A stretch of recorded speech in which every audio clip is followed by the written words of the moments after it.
So in this video, we're going to talk about how to integrate the natural logarithmic function. This really shouldn't be anything new because hopefully we remember that this asks the question, this function is the derivative of what? And hopefully we remember that when we were taking derivatives of natural logarithms, we wrote 1 over x.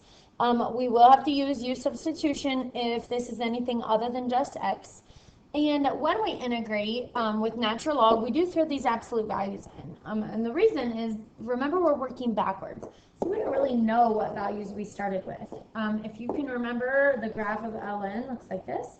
It's undefined here for negative values of x. So we actually can't plug negative values of x into a natural logarithm. So when we integrate, we just throw those absolute values in. The other thing that's really helpful to remember is that they are inverse operations. So if I have a function that involves taking a natural log of e or e raised to the power of a natural log, remember that those cancel and we're just left with x. That can definitely help with integration. So our example here, remember we cannot integrate a quotient, so we do need to try u substitution. Remember, our first idea with u is to always try an inside function or maybe even a denominator. So in this case, we're going to choose a denominator. Its derivative then would just be 4. And when we go to start replacing things, that turns into u. So we have 1 over u.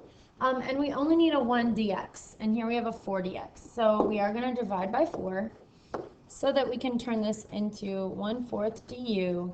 And that's equal to 1 dx. So the dx can cancel out, and the 1/4 du can swap in. Then when we integrate, again, hopefully we realize that this is the derivative of ln. The other thing that we can try is we can actually bring the u up top and make it to the negative first.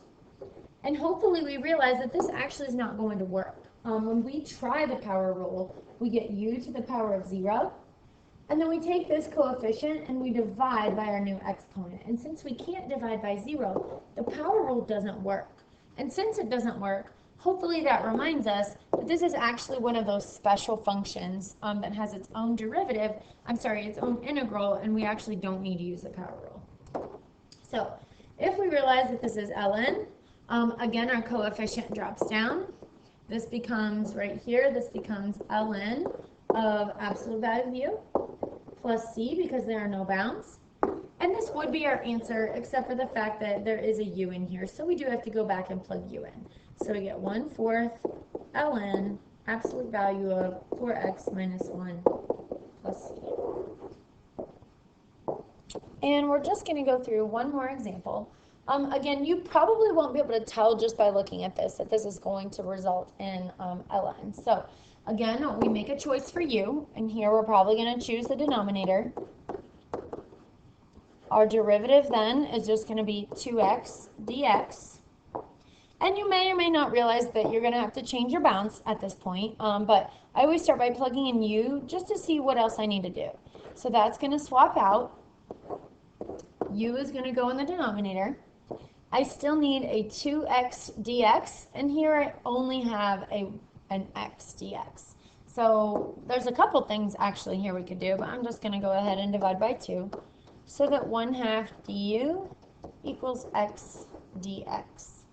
I'm going to swap those in, and these can come out. And so now everything is gone in my integrand. I'm going to go ahead and put a 1 here. I still, though, need to get rid of these bounds. Remember, these are values of x because that says dx. And I need to turn them into values of u because my new integral is in terms of u.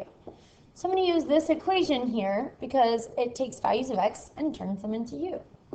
So I'm going to have u of 0 is going to be 1. So when x is 0, my corresponding u value is 1. And then I'm going to plug in 3. And so here I'll get 3 squared plus 1, or 10. So when x is 3, my corresponding u value is 10. And now I have this nice pretty integral, much easier to integrate. My 1/2 is going to drop. 1 over u becomes absolute value of u, and I'm going to evaluate that from 1 to 10. Now remember, these are u values. So they can go directly in here, and there's no reason to go back and plug in my expression for u.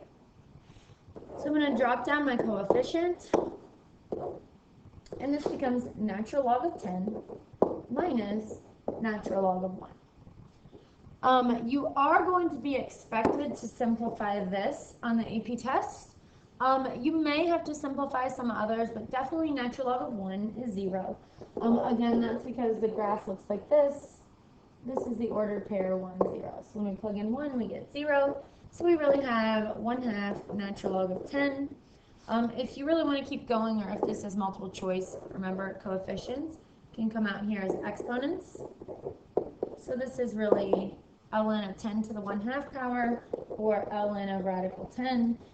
It's kind of a crapshoot as to which one they would actually put in the answer choices. I honestly would probably just stop at the blue here.